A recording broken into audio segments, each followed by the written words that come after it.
Hi everyone, welcome to ITPK. In today's quick tutorial, we are going to learn how we can find our lost phone using Google service that is Find My Device or Find My Phone.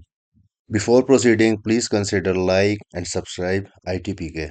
So, before proceeding, please make sure you have logged in to your laptop with the Google account. The same Google account should be connected to the phone or the device that you wanna find. Once you are at google.com and you are signing to Google as well, just go ahead and type find my device. Once you will type find my device, you will find the first option here, find my device.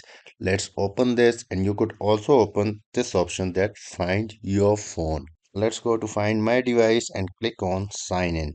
Once you click on sign in, Google will give this caution that by using Find My Device service, you allow Google to use your location data, device information, and connection events to locate your device and accessories. Device location is approximate and may not always be correct. That's fine. Accept this. Once you accept, then Google will connect to your device and give you these details, including battery percentage.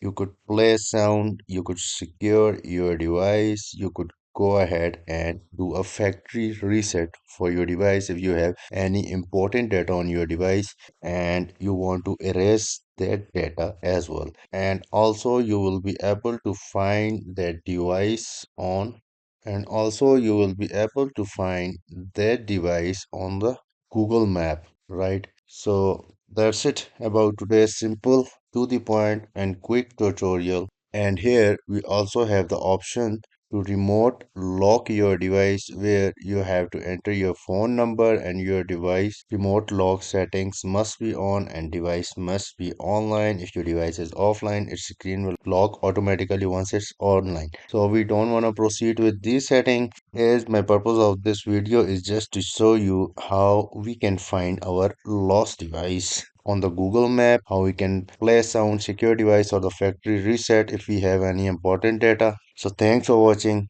Keep watching and don't forget to subscribe ITVK. Take care. Bye.